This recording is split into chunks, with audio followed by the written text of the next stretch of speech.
Good evening, everyone. This is the Groton Board of Selectmen's meeting for Monday, November 20th, 2017. We will begin by going through our agenda.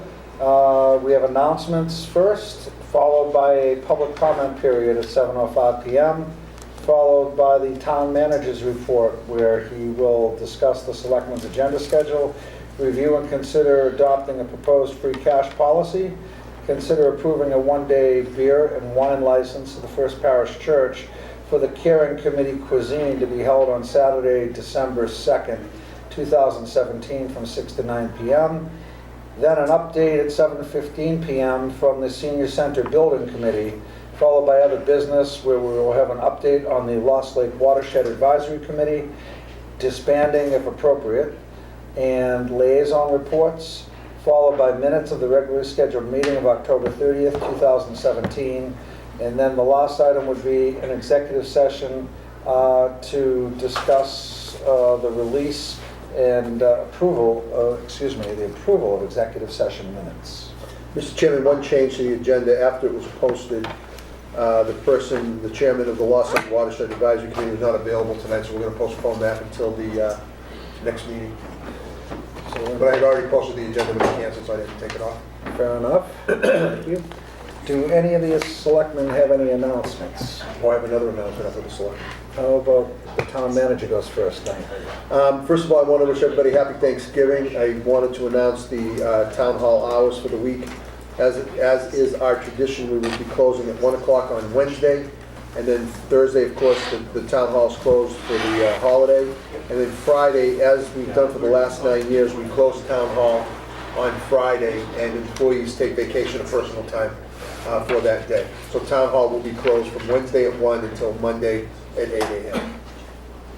Very good. Thank you, Mr. Chairman. Other selectmen, any announcements? Yes. Thank you. I just wanted to speak a little bit. I had mentioned last week that I attended the Veterans Day celebration, commemoration. And then I noticed that there was a letter in both of the local papers this week which raised a question as to wondering why no one from the Board of Selectmen spoke at that ceremony. And I actually thought it was kind of a reasonable question. I had actually kind of thought about it myself when I was there. Various other people were asked for comments during the ceremony. So I checked with the chair and looked back at my own records, and I can see that we were all invited to attend that ceremony, but to the best of our knowledge, no one was actually asked to speak.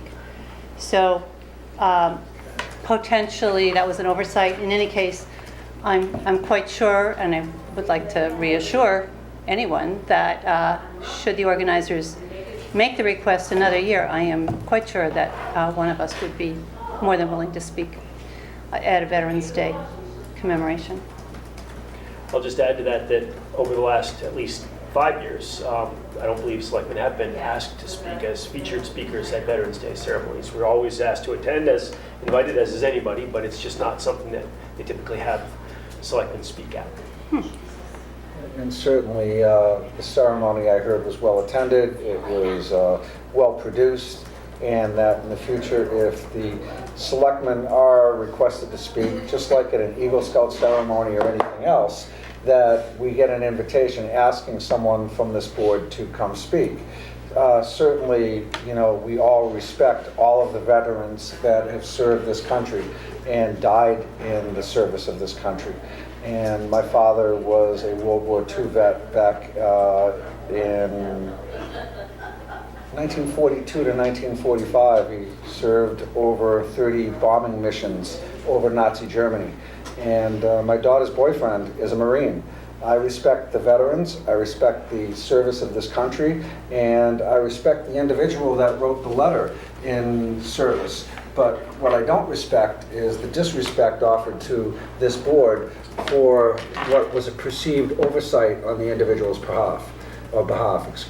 So in the future, I would ask that the organizing committee please ask us to speak, and someone from this board would be happy to do so.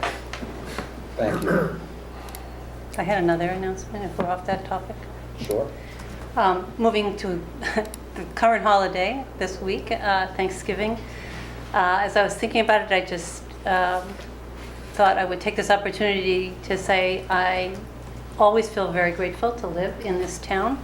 I think having run a campaign in the spring and met a lot of people, I think that's pretty common. I think we all feel really grateful for what Groton is. And now in this new position for me, I'm aware that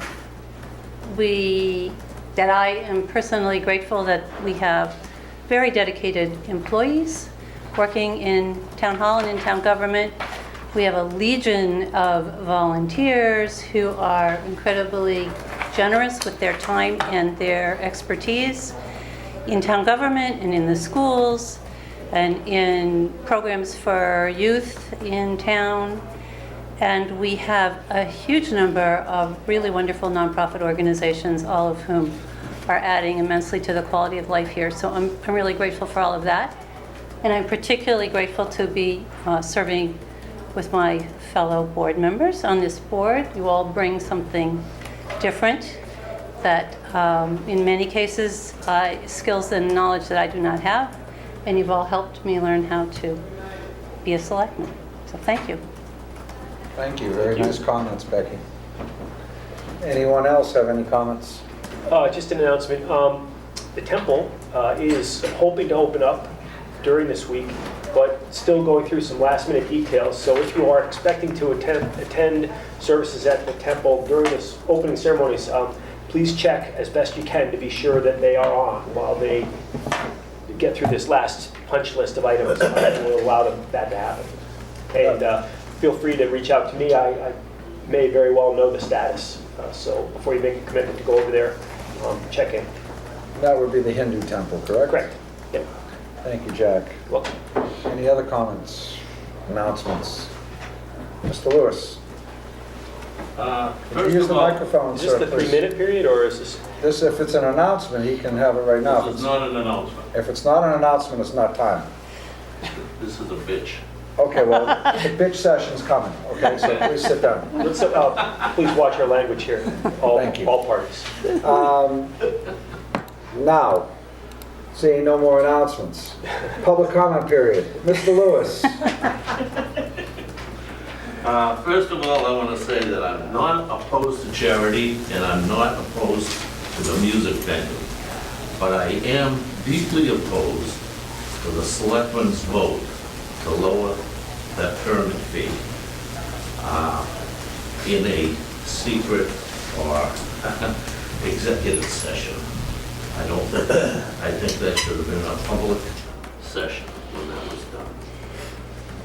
And that's, especially where that's a non-taxable venue and finish. That's what I have to say. Thank you for your comments, sir. Elena Gilbert? I just wanted to invite formally you all, as well as FinCom. We're having a meeting on November 29th. It will be the second meeting that we're discussing the audit recommendations. And as we've said a number of times, to implement these recommendations, some of them may take one-time resources from both towns, and where ultimately, at the end of the day, everything gets assessed back to both towns. If you would like to attend and give us some feedback in regards to that, not looking for a discussion today, or even if you put it on a future agenda. I don't know if you're meeting Monday, or if you have a full agenda, I certainly can attend then to discuss it. But I just wanted to put it out there that that's the 29th.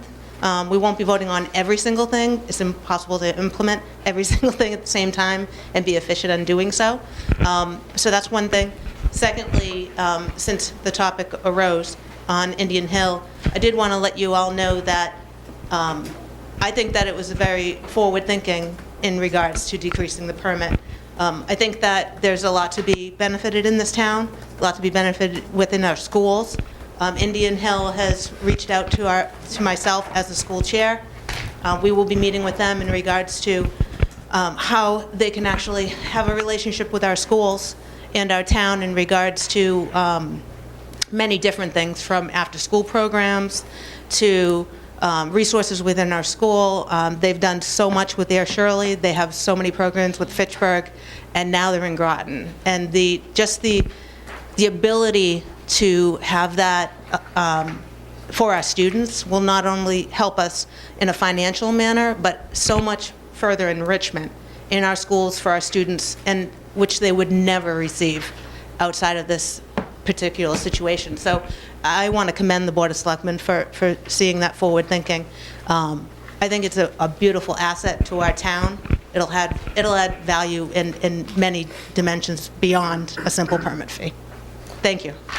Thank you for your comments. Just one clarification, the Board of Selectmen is meeting next Monday night, but it's a work session, so there's no agenda. To go over goals and objectives. The meeting will begin at 5:30, I believe. And that is on the 29th. 7. 27th. So, The yes. school committee meeting is the 29th. I'm looking at that number. Sorry. Thank you. Anyone else have any comments this evening? Seeing none, it's time to move to the town manager's report. Mr. Chairman, in your packet, and if you go to page 3 in your book, you'll see a proposed free cash policy. This policy was drafted in concert. Gary Green, Jack Metropolis and I took a stab at the first draft. This was a goal of the selectmen last year to establish this policy. We worked out the policy.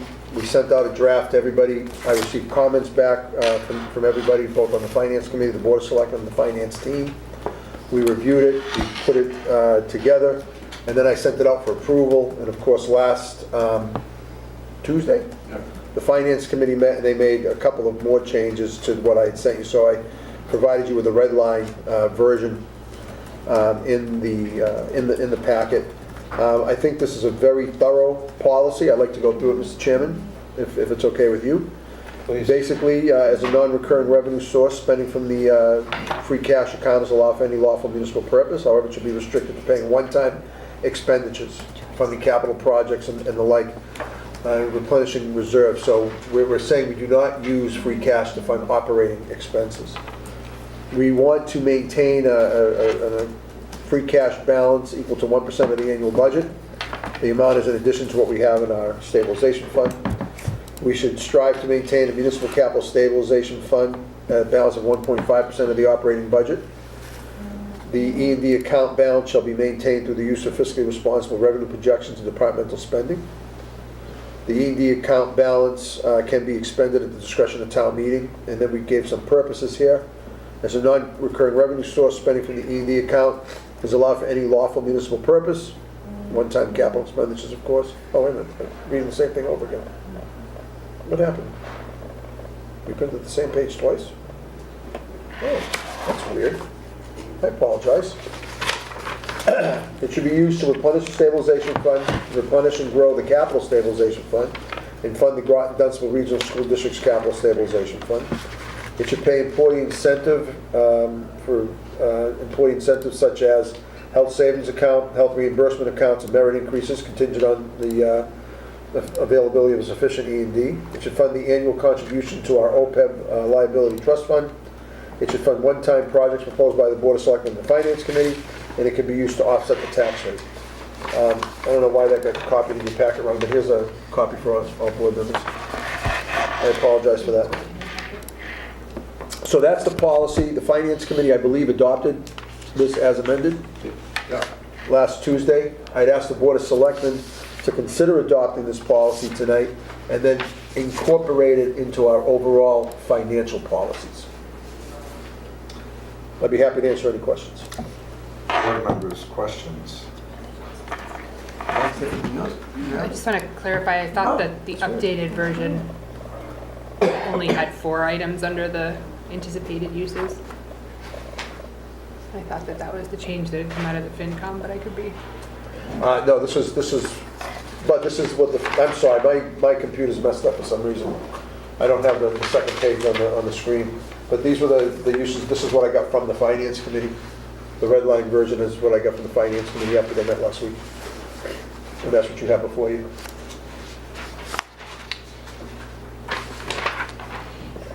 I think that that's, Allison, because a previous version of it included, say, the one-time projects in the initial kind of opening sentence. I have some recollection of it, reading it that way. I think you might be right there. And so that got pulled out and listed in there where there's 5 ones. Hold it. So, I'm sorry, were you going to address this question? Yes. Okay, sorry. Allison, you addressing the 5 at the end, the replenish, the stabilization, were you discussing, or was there some others? we discussed? Yeah, and I just pulled up the one. Prior to and this I'm- one, I'm before it went wrong. out? Yeah, I'm wrong. so- Yeah, there was 5 before, they just Yeah. tweaked them a little bit. Further Thank you. questions? I apologize, I don't have the right one on my computer. Further questions from selectmen? So one of the changes made by the FinCom is to reduce the priority of offsetting the tax rate from C down to the very bottom. Given what we've seen recently, I'm not surprised by that, but I'm disturbed by that. I think that offsetting the tax rate is something we should be thinking about all the time. I think we should be thinking about taxes every time we make any decision, whether it's buying paper or a building permit. And I think that the purpose of having it high up on our priority list is to remind us of that. And I think we should purposely say we will ask ourselves if we should use free cash to offset the tax rate and decide not to if that's what we want to do. And then keeping this up on the priority list is important to keep it top of mind. So I would like to reset this, and it was reduced to the bottom specifically because, as I understand it, the FinCom thought it was the least important of all of these things. I'd like to suggest that it should be much higher on this list. If I may, Mr. Chairman? You may. One of the things that, when we sent out the first copy in the first draft of the free cash policy, we had said in order of priority, and we put that list in order of priority. One of the members of the Finance Committee, in their comments back to me, said, I would like you to remove it. I don't want it to be a priority, I just want it to be a list. So this really isn't, it may appear to be a priority list, but it is not. Well, I recall, want to be clear. I recall the priority attribute before and think that it is important Yep. to have that. And I don't see the priority, maybe I missed it, but is the priority term removed here? Yes. Yeah, under 5, it says, Great. it shall be used at the discretion for the following Yep. purposes. It is not in order of priority. So- That was one of the members of the FinCom asked me to change that. So Sorry, I you just can don't put it in see. any order you'd like. Yeah, so I would like to suggest that we reference priority, and I would like to suggest that one of our priorities should be reducing the tax rate, and we should emphasize that. I have a question for the Finance Committee, and here's where the confusion kicks in.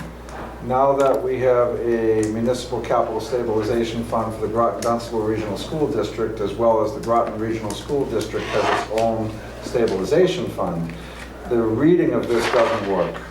Okay, so under policy, section 2, number 3, you say that the town should strive to maintain a municipal capital stabilization fund excluding the Groton Dunstable Regional Capital Stabilization Fund. Which fund? Their fund or the municipal portion of their fund? Well, right now, we have 2 stabilization funds in our current thinking, prior to what's potentially going to happen. We had the municipal one, and we had the school, which we just voted $500,000 to put in. So that's what that references. Which Now, if fund? it gets checked, the $500,000 represents the Groton Dunstable Regional School stabilization, capital stabilization. Number 3, Yeah, does that mean the municipal capital stabilization fund or the school capital stabilization it fund? means the town should strive to maintain a municipal capitalization fund of 1.5%. It's the same as So it is today. inclusive of, Excluding, it says right, excluding the Groton Dunstable Regional Capitalization Stabilization Fund. That's why it so how much says should be kept in that fund? there's no number that should be kept in that fund because it's a floating number. It depends on what the school needs and how they're going to fund their own. We don't want to put a percentage on there because it depends on what the school requires year to year, and also depends on how much they are going to fund that fund as well, because that's the objective of having the fund, is that they're going to put money in from their free cash. Their fiscal policies would govern Yes. that expected balance. And not they'll ours. ask year to year what's required, and we'll have to prove it year to year based on what their capital plan is. So then now let's fast forward to number 5A, Mhm. to replenish the stabilization fund. Mhm. We replenish and grow the capital stabilization fund and fund the Groton Dunstable Regional School District's capital stabilization fund. Correct. Is that their fund or is that the municipal fund? That's their fund. There's two pieces there.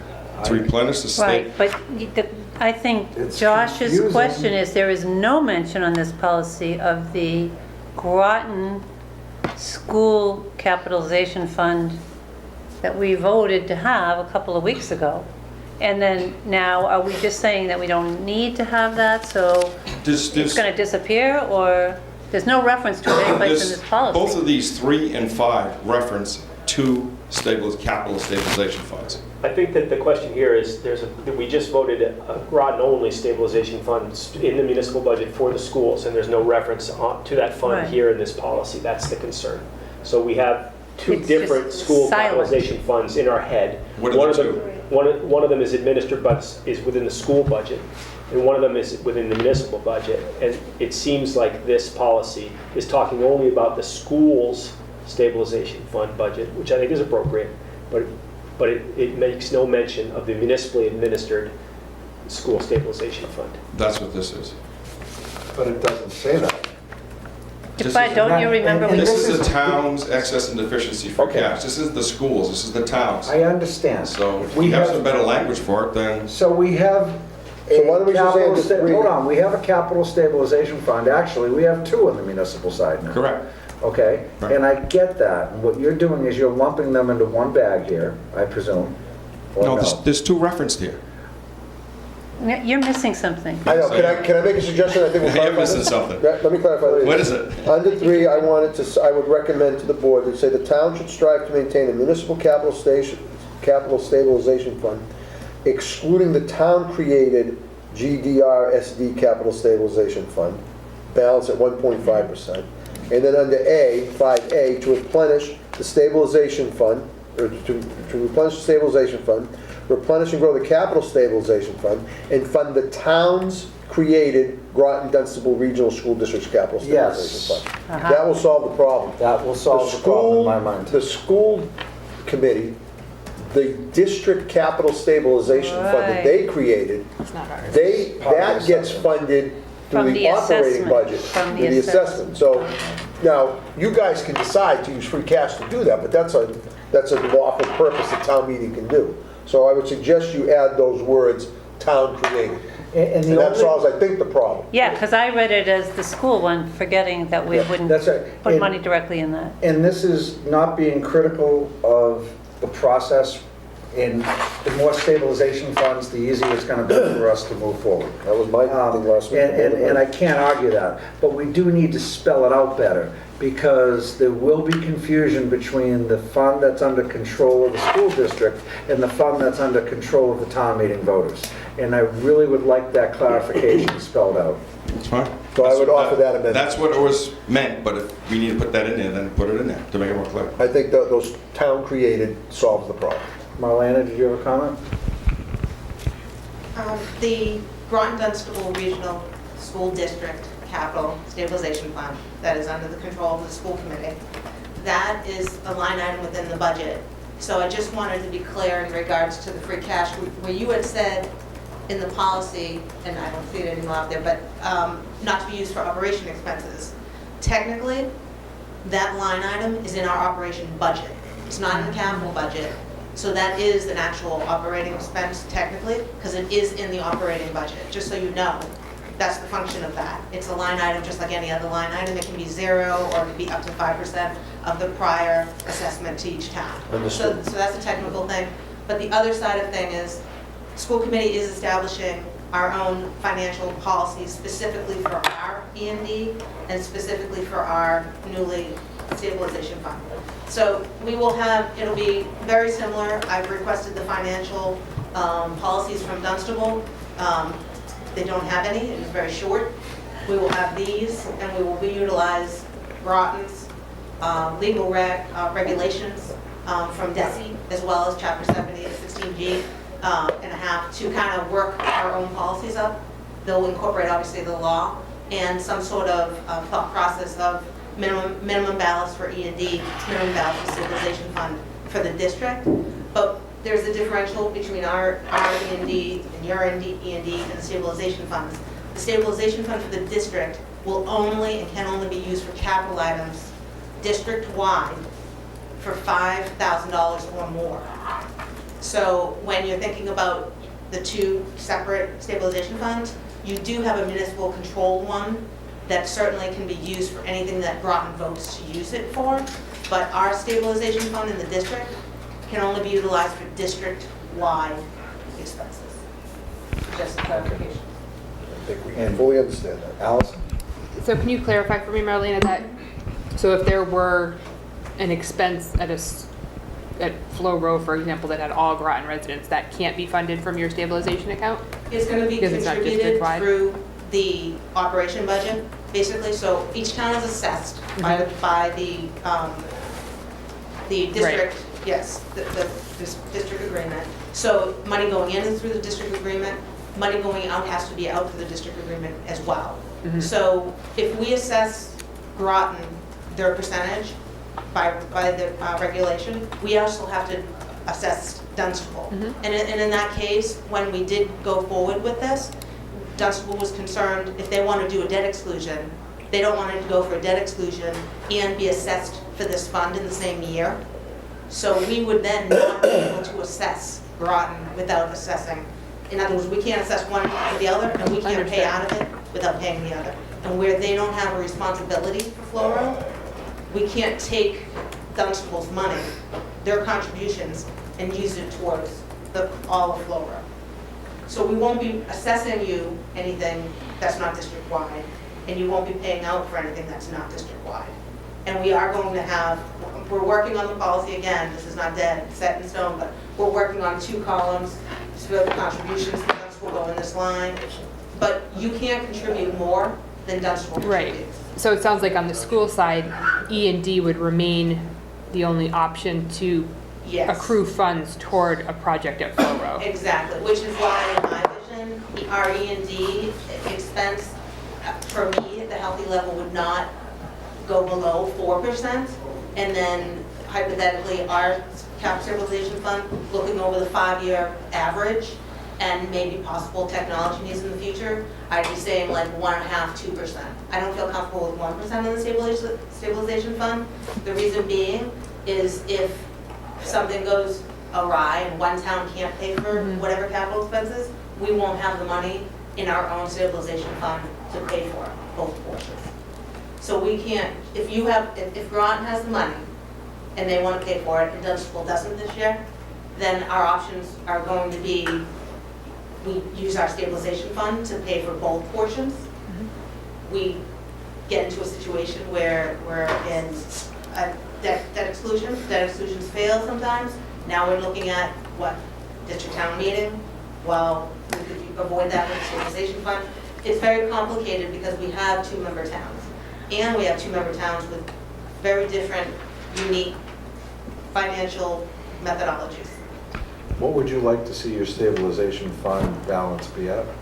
I would like to see it roughly about $600,000 to $700,000. What percentage of your annual budget? That would be It's about 1.5%. 1.5%, 2% of the annual budget. E&D being 4% is roughly about 1.7 million. I mean, the reality is, you know, looking at the percentages of savings that you want for Groton, we're actually not even looking as high as that. We're looking at still like a 5 or 6% overall between the E&D. E&D can be used for expenses that our stabilization fund cannot be used for. And one out of district expense to another school can cost easily $200,000. Understood. I've lost track of how Sorry. we're talking about our free cash policy. I Well- apologize. We can get back to the rewording, because this was a concern that I shared with Marlena concerning the creation of both funds, now that they're both in place. And I think the confusion's already kicking in, and I'd like to just codify it within our free cash policy, so it's very clear. Now, that's one issue, and Mark proposed a solution for that. Jack's issue was when you get into A Uses. through E, which is the 5 things that free cash could be used for. Jack's concern was that the loss being offsetting the tax rate. And I'd like to hear from our fellow selectmen concerning Jack's position on that. I'm okay with it as it's written without, and specifically not putting them in priority order. I don't really feel like I have enough experience to say what I think the priorities should be. Allison? I'm in pretty much the same place. I don't object strenuously to putting them in some sort of priority order, but I think that this is a little bit cleaner just as the priorities change through time. My position on this would be that we make a statement for what it can be used for, and that there's 5 things that are recommended for its use, and that none of those are priority ordered, that is subject to a vote of this board and/or a recommendation of this board and a vote at town meeting. And I would like some kind of statement included within there, because I'm uncomfortable as well putting offsetting the tax rate. While I may support that on a given year, that can change from year to year based on the position of our free cash and based on our needs. And to look at it the way it is right now, it seems like, well, our last option is let's pay for everything else and let's consider offsetting the tax rate last. So you have the E and D, the way 5 reads now is the E and D account. I'm not sure what Josh just said. You want me to say that again, Jim? I don't. I want you to say it simply. I think you just said you were concerned about it being last. At the same time, I think you also said that you didn't want to have an order. Yeah, I think. What I heard said you is I would like a statement saying that none of these are in priority order. And I have a suggestion if I may. Yeah, please. Right now, it says the E&D account balance can be expended at the discretion of town meeting for the following purposes. And I would like to put a little parentheses that says, these are in no particular order as priorities can change year to year. I think it's unnecessary. Well, I think that clarifies what Josh That takes care of my position on this, and because the other 2 selectmen didn't espouse a position on this because they didn't do that, then they would be able to consider that on a year-over-year basis based on the inclusion of that language. trying to get us home before midnight. I just think there's no need to add words that the absence of words says just as clearly. So then if you moved offsetting the tax rate to number 1, you may have some objections, some other individuals. Fine. I think we've made our points, and I think we leave it as it is. Everybody's made their points with regard to what they feel are priorities and what they don't feel are I'm priorities. fine with the way it is now. I'd ask the board to adopt it with the words added, town created in 3 and 5A. Town created in 3, And 5A. town created in 5A, yes. Anyone want to offer a motion to that I effect? think Allison just said so. So moved. Yep. So moved. Second. Seconded. Further discussion? All those in favor? Aye. Thank you, everyone. One last thing, I'd ask the selectmen to designate one of your members to work with me and the finance team and the finance committee to update the financial policies. Our financial policies require us to update them and review them every December. So I know the finance committee's already started that process. Is there anybody on the board that wants to work? Josh? I'd be happy to do it. Thanks, Josh. Mr. Chairman, very quickly, I'd ask the board to approve a one-day beer and wine license for First Parish Church for the Caring Committee Cuisine to be held on Saturday, December 2nd from 6 to 9. Motion? I'll make a motion that we approve a one-day beer and wine license for the First Parish Church for the Caring Committee Cuisine to be held on Saturday, December 7th, 2017, from 6 to 9 p.m. December 2nd, I believe. December 2nd, Second, 2017. Does anybody, well, I'll second. does anybody know what the Caring Committee Yes. cuisine is? Yes, would you like me to answer you? That's why I asked the question. All right. Caring Committee is set up to provide meals for people in times of stress or when they'll need meals. And it's a lot of good cooks. And the Caring Committee also distributes a number of gas and food cards for people in need. So this is a fundraiser to replenish the amount that the Caring Committee can spend on what they give out in gas and food cards.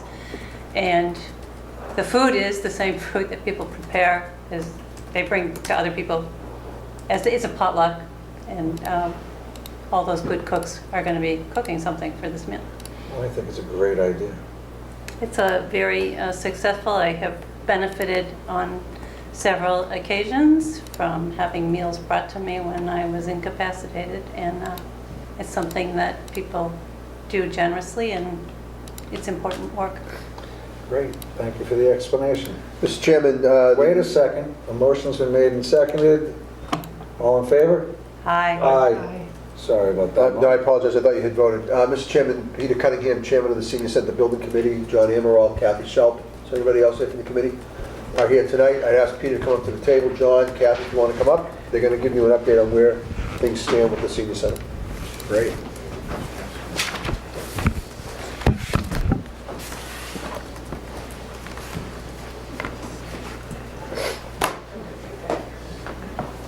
Welcome Kathy, John, Peter. Thank you for the update in advance. Yeah, thank you. Yeah.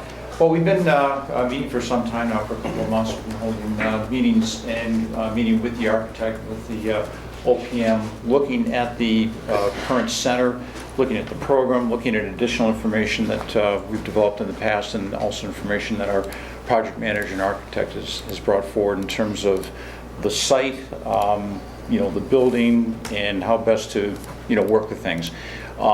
There are some, we had at some point, and I think I've talked about this before, had hoped we'd be able to use some of the property adjacent to the senior center currently, well, the old Sportsman's Club. There's a conservation restriction on that. We've had some conversations with the Conservation Commission. We believe that there is an ability going forward at some point to transfer a portion of that restriction onto land, which is basically the backland of the senior center, which would actually increase the number of land under conservation restriction, but would free up the land that was the old core facility that was the Sportsman's Club, where the range was, which actually a lot of that land has already previously been disturbed. But that's something that will happen concurrent with the process going forward in the senior center. The current plans that we're looking at for the senior center involve just using that site and accommodate parking that's necessary to meet the program, and also the outdoor activities that go with it too. The committee's met and we Wait, looked. I'm sorry, can you just clarify what you just said? The current Sure. plans involve using only the site? The current site, Of the current building? correct. Okay. The current, right, there's a But you're still lane there. working on doing the conservation? We're looking at that, trade, yes. But possibly. if that doesn't happen, that's not critical. It's not gonna interfere. We would need to go, that would require going to town meeting. We need to go to town meeting anyhow to acquire the site, because that's currently owned by the Right. Groton Emergency Management, Association. So we would Town never meeting would, select would have to Have to- accept the gift, and then town meeting would have to ratify the gift. have to ratify it, right. And then if there was going to be some reconfiguration or work on the conservation structure, the town meeting would have to approve that, and then goes to the legislature. So that would take some time, so Right. it's not an immediate thing, obviously. So we've looked at it, we've looked at a couple of different site plans, and we feel we have a configuration now that works well.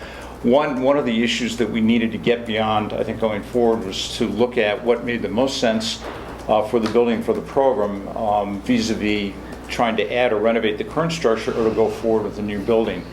And we considered another number of factors, and then this morning we did vote to recommend that we go forward with new construction, and that it would be a one-level building. Some of the factors that we looked at there were the building and site itself, the accessibilities to meet the needs of the Council on Aging, cost benefits, and design flexibility to meet the program. So in analyzing that and looking at the information that the architect prepared, the project manager had looked at, plus the information that had previously been generated as part of the Reinhardt report, I think the committee felt it made the most sense to go forward with new construction rather than to try to retrofit the current building to accommodate the needs. So that's the direction that we've given to the architect right now to do that, and they'll be working on that with the project manager and coming back to the committee sometime, probably in the middle of December, with some preliminary, drawings of what that's going to look like. We have a general idea of what the site's going to look like, I should say, and where the building would be on the site. So that is the current update.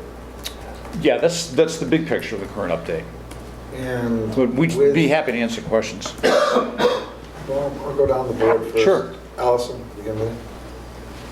It sounds good. I don't have any current questions. I think it would be great to see some of the visual pieces as we go along, but As we get the schematics, we should bring you back in. Right, we'll bring Yeah. that, we'll have that, bring that in. We're trying to keep the website current, keep that information up that's on the website and everything. So yes, that's up, So that should be out there. I assume too that some of the programs would be housed somewhere else temporarily Correct. during a, okay. Yeah, I have a plan for that. We're going to use, since they have a lot of gatherings and things like that, we're going to use the Country Club Function Hall, and we're going to put the administrative offices in Legion Hall. Very good. Thank you. Could you share a little bit more detail about how you evaluated and reached the decision of new versus renovate and add on? Sure. Do you mind if I? No, well, yeah, no, go ahead. Thank you. Then I will too. Go ahead. We worked very closely with the OPM and with the architects that are on this, designing the senior center. And there was discussion early on about, do we come up with a list of criteria to be used and applied to determining what would be the best path forward. And then we thought back to an earlier process that we went through in the first go-round over a year ago. And it sometimes becomes difficult to be very objective in a long list of criteria because one person's opinion is going to differ from the next. One of the things that we brought forth at town meeting was that we were going to look at cost, accessibility to the facility, and functionality, and that is meeting the program needs of the seniors in this town. So those three things were the primary criteria that we used in looking at it. We had the architect go back and look at both an add, renovate, and brand new construction. What elements would we have to include in an add, renovate that won't necessarily be included in a new construction by being able to go single story versus having it would almost be a split level. You'd have at the current grade, the new building, you then would have half a flight or a flight down to the basement level of the existing building, and you'd have another flight up to the existing level of, that's the second level of the existing building. So you end up having to do a 3-stop elevator, and a 3-stop elevator is going to add somewhere in the vicinity of $150,000 or so to the cost of that project. We looked at the potential costs that would be incurred in renovation based on the information that we had at hand, some of the past studies of the building itself, bringing it up to code. And we determined, the architect helped us determine, as well as the project OPM, that the savings would be somewhere on the 5,000 square feet that was there would be about somewhere around $100, $125 per square foot. That works out to be about $500,000 to $550,000. You start to back out the other cost of the elevator and certain things, and you come to the conclusion that from a cost perspective, there really wasn't a lot of savings, but when you looked at the impact of those minimal savings on the functionality and the accessibility into the building, it really, the cost benefit, it didn't justify going with the add renovate. The add renovate also, when you take that existing footprint and you work with we have a very, the lot itself is configured in such a way that you have a long drive coming in, and then you've got a hammerhead going off to the left. And when you try to, and we looked at 3 or 4 different scenarios, the architect with help from Stan Dillis, placing, the brand new building, but also looking at working around the existing structure and adding to that. By doing that, we were very limited on the parking, and we would end up with less than 60 spaces parking. What we have going forward is in excess of 80 spaces parking. And one of the things that we made clear a long time ago when the committee was first formed, and we were looking at several sites, was the need to have 80-plus parking spaces. And we felt that it would be disingenuous to come back and say, well, we can survive with 60 spaces. And quite frankly, it doesn't meet the needs of Kathy and her programs going forward. We're also looking at additional ways to add to the 83 spaces that we currently have on the plan. And one of the things that Peter was mentioning earlier was the possibility of that land that the EMS Association has, and if that is added in, there's still a ways to go, but could we do some parking there, overflow parking? So when we started to look at all of those factors, it just didn't make sense to do that add renovate. And we focused on that for the first 3 weeks that we were looking at this, and our marching orders to the architect and to the OPM were keep digging, because we need this information. We need to make sure that when we come back to the selectmen and when we come back to the voters and to the taxpayers, that we have really vetted that out, and it wasn't just a broad brushstroke, okay, let's head down this path of brand new. Yeah, I would add to that. I think some of the other considerations too. I think by going new construction, you have freedom from the restrictions of some of the current facility. I mean, there are restrictions. That building was not designed to be a senior center. It's sort of been retrofitted to be one. Allows for more optimal siting and orientation. Allows for community gardens. Maximizes solar orientation and natural light, which is a big feature. Just for the building, but also it's a feature that, in terms of senior programs, has been identified as an issue that's important. Light deprivation, particularly during this time of year, is an issue for seniors. Efficient utilization of the site, outdoor program space and green space is important, and optimize safety and efficiency of site access and egress. So those are a number of the things I think we thought about and considered going forward in making that decision. So this is something we'll be working, I think, with the architect to make sure they come back with a plan. We have sort of a rough idea of what the a site plan is going to be for the facility, but what a layout's going to be for the facility when it's completed. I'm sure that will be fine-tuned before you get to a final presentation. So is there a size of the building that's in your heads now? Yes, and we're still working on that. So it was, the building was coming in and that the architect was designing in excess of 12,000 square feet. We said that that was a non-starter, and to bring it down and get it into the 11,000 square foot range that we had talked about at town meeting and in some of our earlier presentations. He did that, but one of the other things that we had looked at and we felt was important, and this came up, I believe, from the Board of Selectmen at one time, but certainly from other groups in town, was to make sure that we had been looking at a myriad of community uses, and that the building was designed in such a way that if during the day it's full with the senior uses, that's fantastic. But there are times in the evening, weekends, and even during the day when it's not being used for the seniors, that it truly is working as a community center. Another element was the whole thought about creating in West Groton an emergency shelter, not a warming center, but a true emergency shelter. So we asked the architect to go back, as he was reducing the size of that footprint, to keep in mind that if we could achieve a qualified emergency center there, that might be a positive for the town. He's brought it down to about 11,900 square feet. We're working to bring it down more, but that does, at least right now, preliminarily, it appears as if it's meeting from the number of beds, from the bathrooms. We've added 2 showers, and you look at other things that are required, a pet shelter within the building. There are other things as well. A triage center, we can fit that, and it's in space that would serve, if it's not being used as an emergency shelter, it's being used by the seniors, and the space can be used by other groups as well. So it's not wasted space. It's not, oh, let's just add this.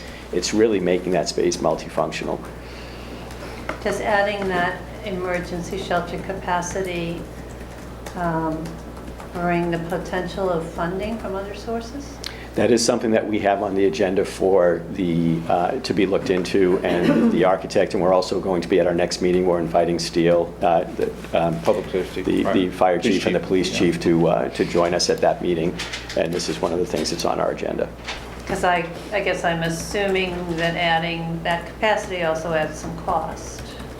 The 2 showers, but a lot of what else was in there, and I'm not an expert at emergency shelters, but outside of the 2 showers, and keeping it a size that would accommodate, you have to have so many square feet per person that's going to be staying there. And if you get down to an emergency shelter that accommodates 50 people, is it really worthwhile?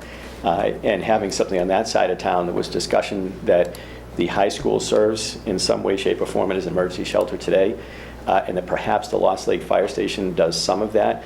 The statistics and what they get from MEMA is that a town's plan their recommendation, but not a mandate, is to try and be able to accommodate somewhere between 3% and 5% of the population. We're hoping that with 100 people being able to come here, particularly on that side of town, that have added to the high school and to the Lost Lake Fire Station, that we may help the town achieve that recommendation from MEMA. But we're still working through that. And Becky, I don't have the specifics about. So I think the point about cost, though, I'd respond. I mean, we certainly are mindful of what the presentations have been and the sensitivity to budget, what the cost of this project will be. And, in the presentation at town meeting, we indicated in the 4 to 4.5 range, we're looking to come in under that.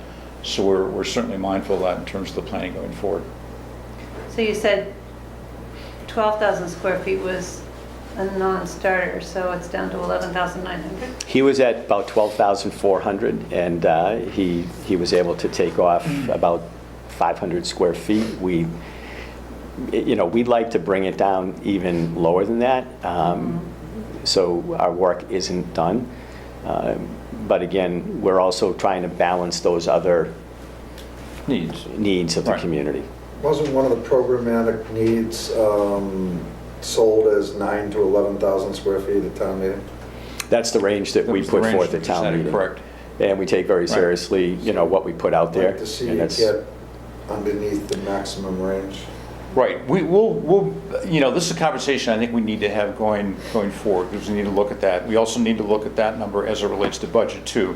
There've been numbers out there that have been bandied about construction per square foot cost. We won't know what that is really until the end of the day. We've heard a range from $325 up to, I think, 500 something in some of the presentations. So we need to know what that number is, but we're also sensitive to what some of these other competing needs are. So we want to make that decision going forward. I mean, if we wind up with something that's 11,000 and change, but still meets some of these other needs that we feel are important, yet still stays within budget, we feel that's worthy, I think, of bringing forward. Understood. But again, we're early in the process here. We're simply trying to give you an update of where things are at and what some of our thinking has been to date. If I could just clarify, very important for anybody that's in this room today, the $500 is not something that we're looking at per square foot in No. in what we're working on now. That came from prior to Fall Town Meeting. That was in the earlier studies. Every meeting we have with the architect is to continue to work and bring that number down and keep it in line with the budget that we had put forth at town meeting. And we start the meeting with that, and we end the meeting with that. So to be very clear, that range of 325 to 500, our range, and as far as the architect's concerned, is down in that 325 to 350. That's what we're shooting for, and he has not come back and said, that's not doable. He's the one that's a proponent of that and is pushing for it, and he's the design professional, so that's... And the OPM feels that's realistic Yes. too. Becky, Yeah. I'm sorry I No, stepped that's on your fine, time. I don't have anything else right this minute. Jack? I'm impressed with the new versus reuse analysis that you did, at least from the description of it. It sounds like the big question, first question. I'm not sure that I want to spend extra money on an emergency shelter, but I'm certainly open to arguments for what the benefit is and what the cost is, and we'll figure that out when the time comes. But at this point, I'm really happy with where you're going. And I guess the only other thing is, and I'm sure you folks are looking at that, is the existing septic system, would that have to be abandoned and replaced? It'll be a larger Oh, yeah, system. it would be, We yes. authorized, So is that a yes? Yes. Yeah. we're doing test pits, Josh. Okay. So you are factoring that into the construction costs, or you use that as a separate No, that's line? part of the budget. Part of the all-in project costs. All in.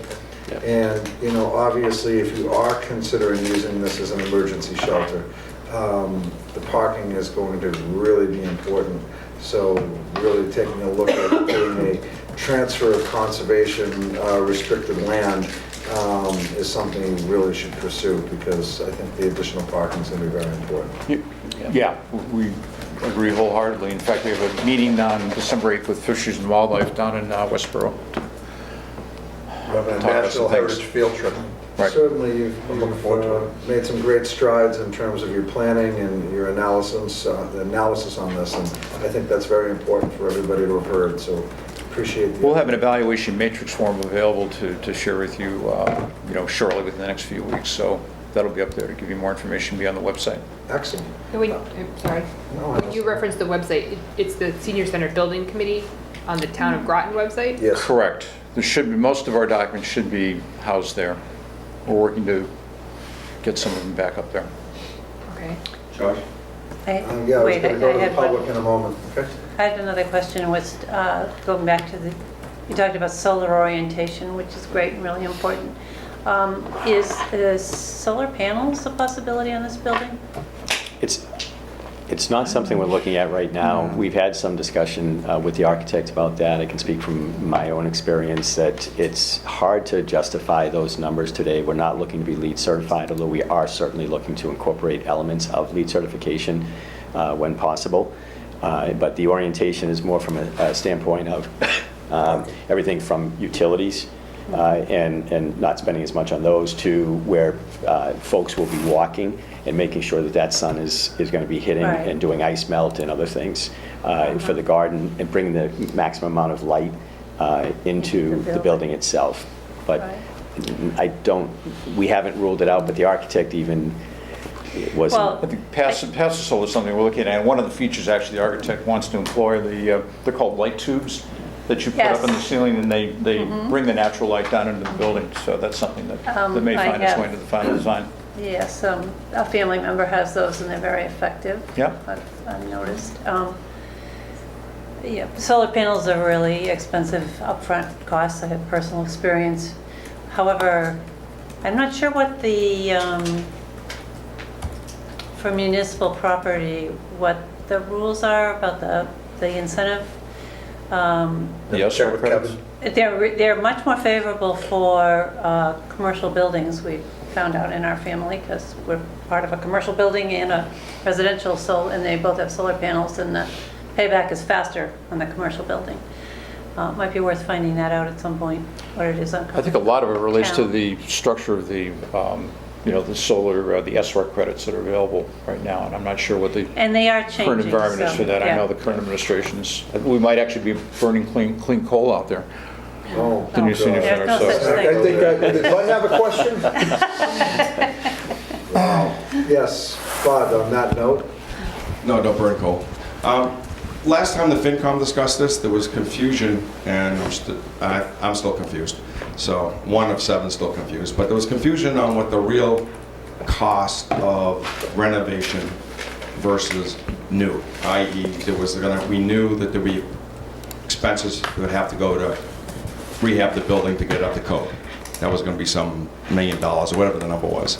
And then there was going to be cost to add on extra space. And then there was going to be cost to paint, put on new doors, new roof, whatever it was. And that was going to be a cost. And that would be a number. So you had rehab that had to happen because of code. If you did nothing else, you had to do that. So that's step 1. Step 2 was all this other stuff to get you to a building that you maybe didn't want, but it would function. Not with a shelter in place, but that would function. And then there was like, okay, that's a number, whether it's 2 or 3 and that, whatever the number is. But it's not X square foot, it's like 1 million, 1 million, we're now up to 2. And then to that, that's a number. And this is what it doesn't have. It doesn't have all on one floor, it doesn't have this, and it doesn't have that. And that cost for that is another number. And then now you added this shelter in place, that's another number. But it's not a senior center to senior center the way we know it today. So 1 was senior center to senior center, rebuild, as is, fix, and then there's a new one that says this is why you'd want to do that. And then I think shelter in place is just something that has to be added on after, because I don't think people, when they were thinking of a senior center at the time, maybe they were, but we weren't, were thinking about shelter in place. Not that that's not a bad idea, that's probably a good idea if you're building a new building, but it's still added cost that you wouldn't do to that other building. So there's really like 3 pieces that come up, and I'm still not sure, and maybe you guys know because you got it in your head the square footage, but I think when you come back to the FinCom, the questions are going to come up with phase 1, phase 2, that's what you get, here's what we want, and here's all the good stuff you get, just with all the stuff, more parking, more this, more that, whatever it is. And that's what this incremental piece probably will be for a new building.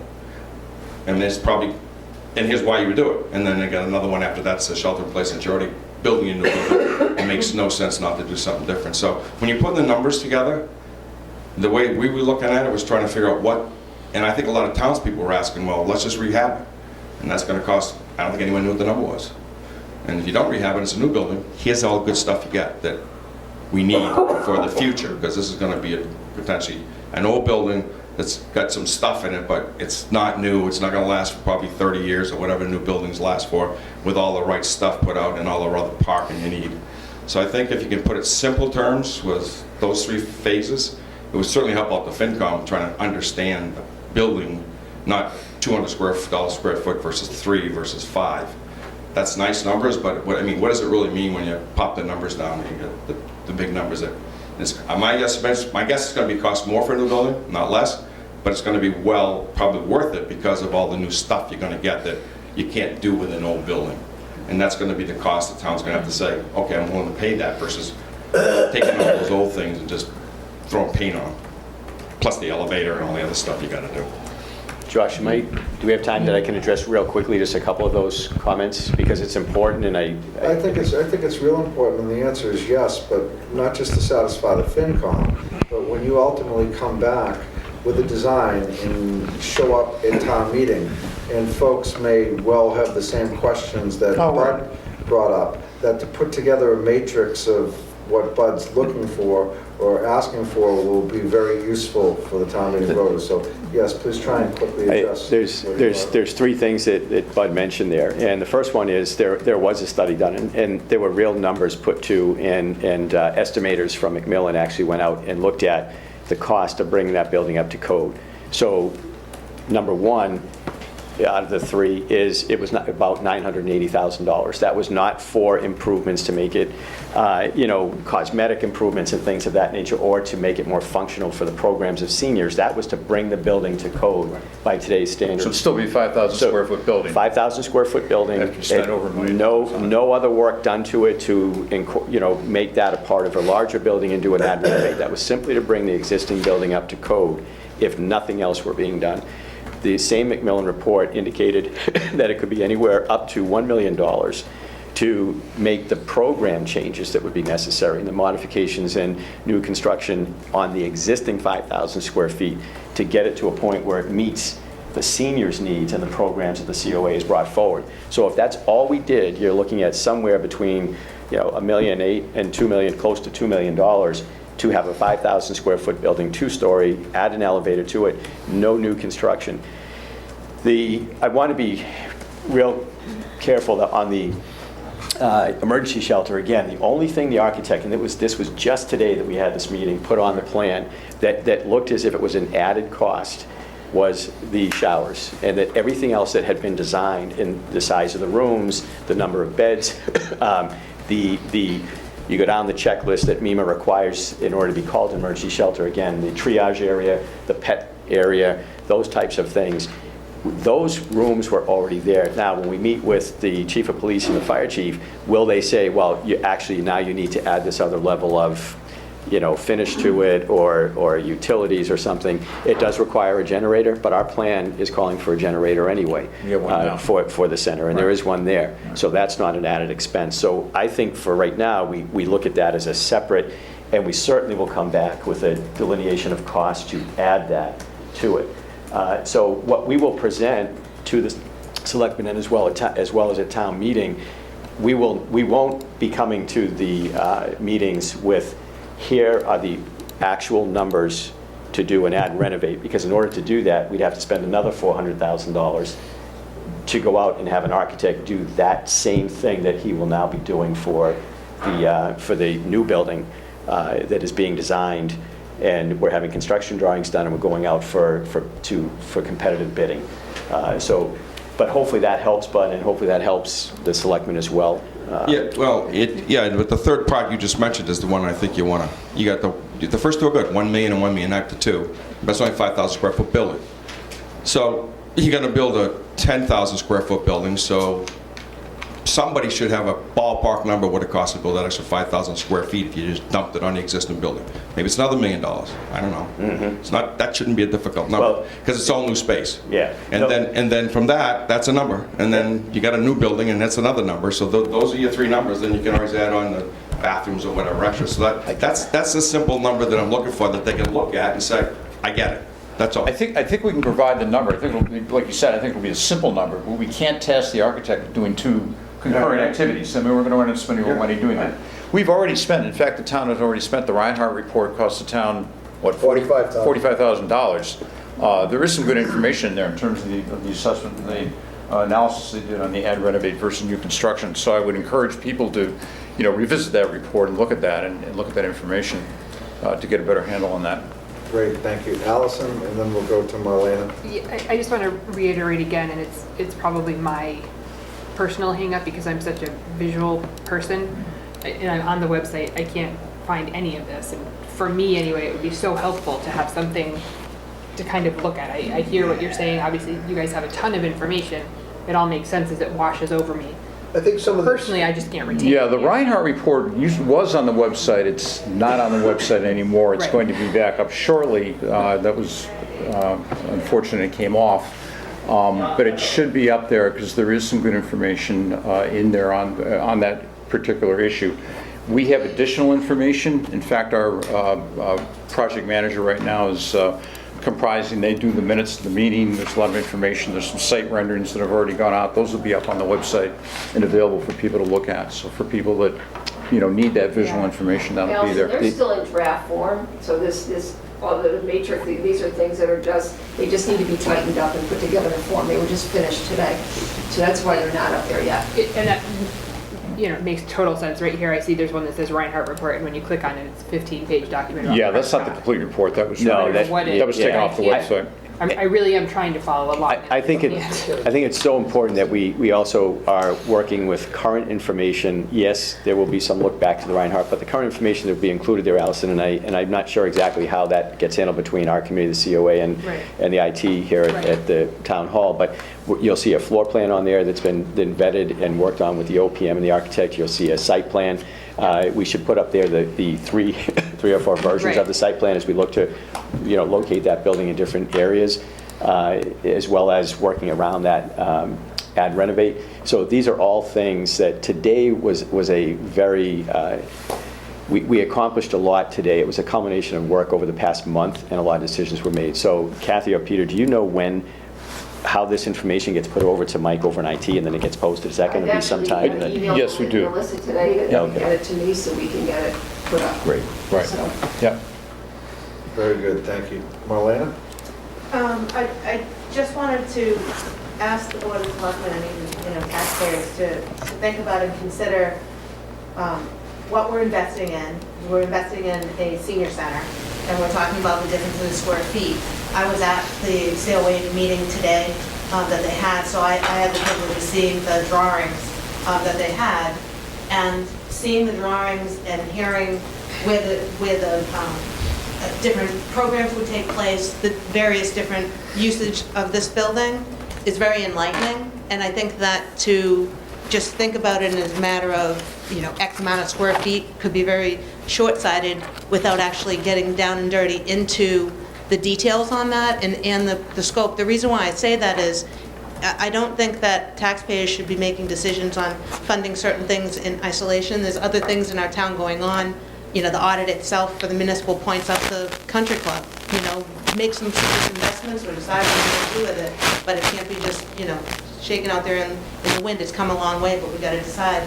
If we had a brand new senior center that was 10,000 square foot, 11,000 square foot, whatever it is, with the type of facilities they have, they can actually, you could have a function there with 200 people and actually rent it out in the evening where the senior centers are not using it in the same capacity that we do at the country club. There's various things. I just look at things as a multi-use purpose, and after seeing the drawings, it's kind of a little bit easier to formulate that and imagine it. And I just think that... Absolutely, I think that's part of what we're saying. Yeah.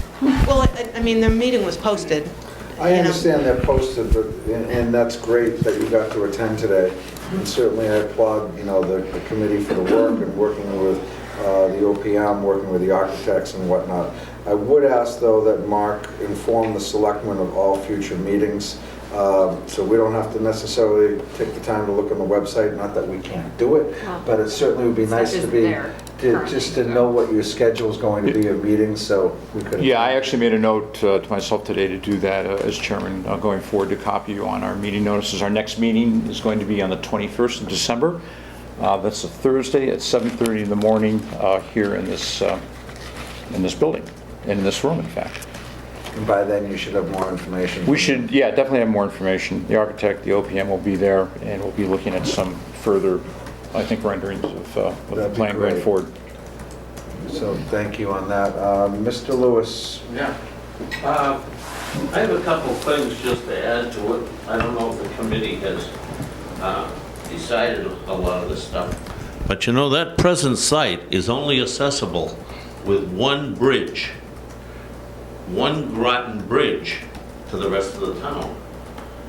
And have you, is the police, fire, and emergency kind of said that's good? You know, now there's other ways to go, but you're gonna go to the Capitol and you get across the bridge. And I think that's a major thing. Maybe it isn't, but I think that should be looked into. Richard, if I, Okay? And there's not gonna be Yeah. another bridge, I'm sure. no.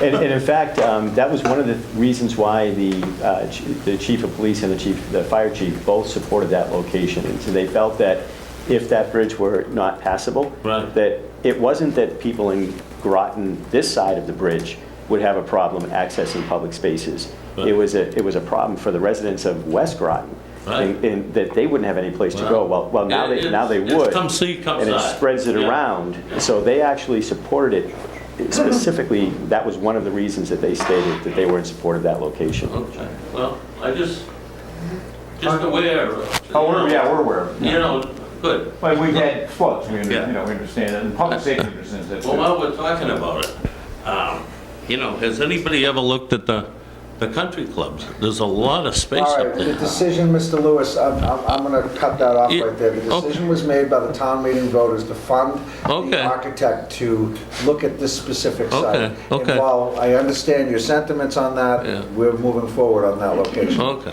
and, But the answer is yes, okay, it was looked at. now, I'm gonna add one other thing, the country day school, you know, that project. Again, another great Okay. site, another And, great site. you know, but these are it's out of central. our control. Yeah, okay. And something really good hopefully will happen with the country day school site. Thank you for the comments. So without any further ado, if there's no more comments, are there? Seeing none, thank you all for coming in, and thank you for the hard work and everyone's comments. Thank you very much. Thank you. At this juncture of our meeting, we Liaison have reports. liaison reports. Does anyone have any? On nonprofit council, the National River Watershed Association is looking for people to participate in their wild and scenic river study plans. And so on Wednesday the 28th, Tuesday the 28th and Wednesday the 29th, if anybody interested in having input into the National River Watershed Association's plans for improving our watersheds, and particularly the Squanicook and Natural River, should go to the NWRA on Main Street between 7 and 9, and they'd like to have your input.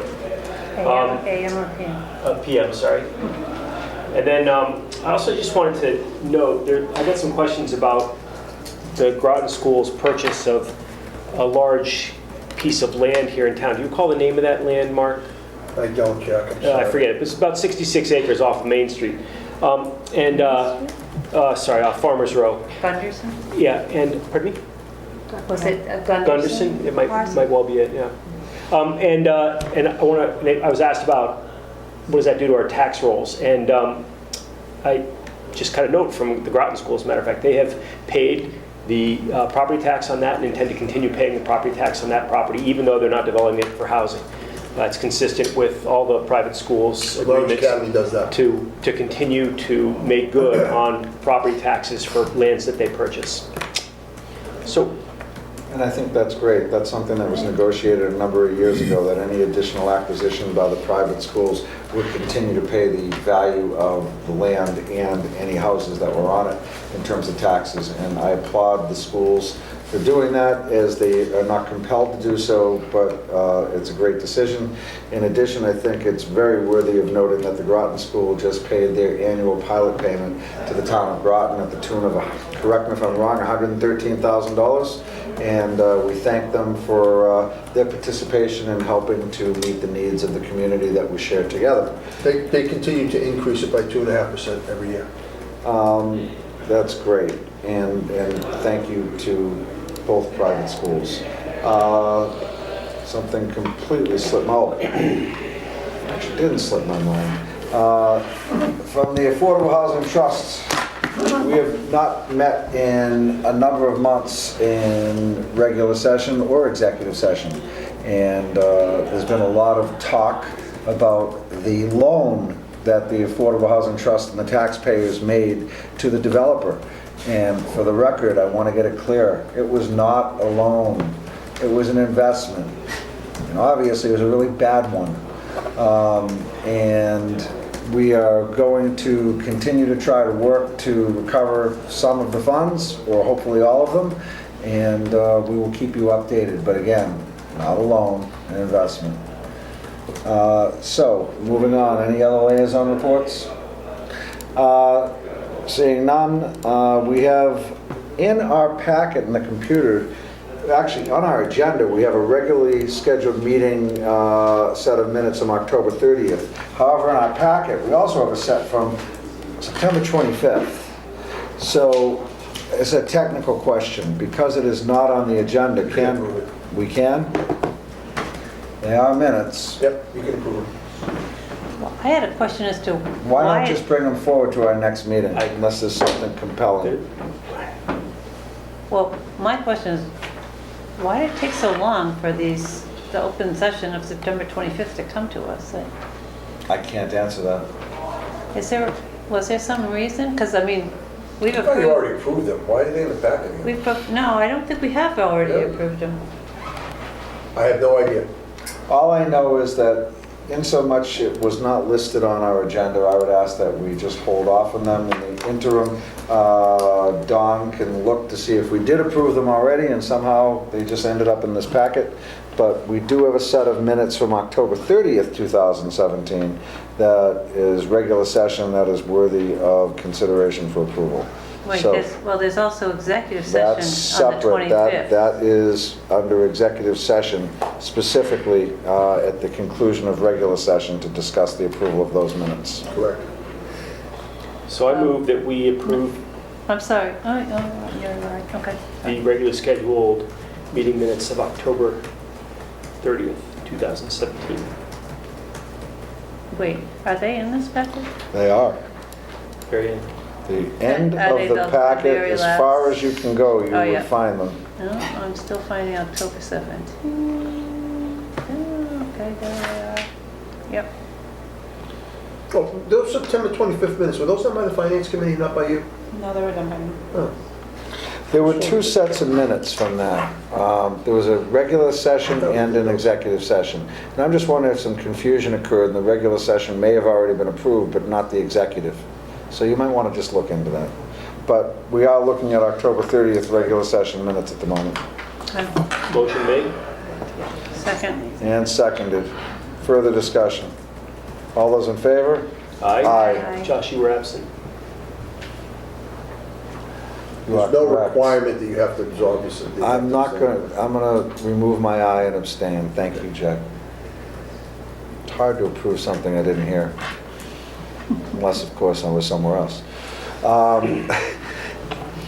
We are going to now adjourn our regular session and enter into executive session, not to re-adjourn into regular session.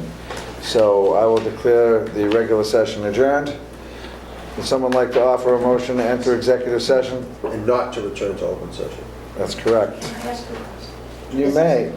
Please, just a point of information. Yes. Is this a new way to approve? This doesn't, During the open meeting law training, town council suggested that executive session minutes should be approved in executive session, not in regular Thank session. It makes it extremely difficult to discuss any changes that may I exist. understand. So- I had not seen this before. This is based on the open meeting law training, Connie. It's new and improved. Excellent. Thank Keep going. This is part of our continuous improvement program. Keep going, Yeah. keep going. All right, so We have somewhere to go? Continuous quality improvement, isn't that? the quicker someone makes a I'll make a motion, motion to enter into executive session with no intent to return to regular session pursuant to MGL Chapter 30A, Section 21A7. I'll second. you gotta read the rest Well, of it. You have to, to comply unfortunately. with or act with the authority of any general or special law or federal grant and aid requirements. I'll second. Just for discussion. No, you gotta say even the purpose. That's unfortunately, that's, Votes may be taken for purpose to review and approve executive session minutes as follows. September 25th, 2017, parts 1 and 2. October 17th, 2017, parts 1 and 2. All right, second or third or fourth or whatever it is. seconded. I just have no real understanding of this particular exemption, and I could just use an explanation. The regular, the quote in there that says to comply with any regular or special law. You're complying with the regular law, which is the approval of executive session minutes. This is what happened through our meeting with Lauren Goldberg from KMP, and she explained this is the correct process as to how to do this. Yeah, I just don't recall that particular item, and I'm just wondering what the regular law is that allows us to... Chapter 30A, Talks specifically executive session. it specifically talks about Yes. approving. Okay, How to great. approve executive Thank you. session. So, You need to- further discussion. Don't close the door yet, please. Roll call vote. Metropolis side. Pine, aye. Deegan, aye. Manugie and I. Cameras off, please.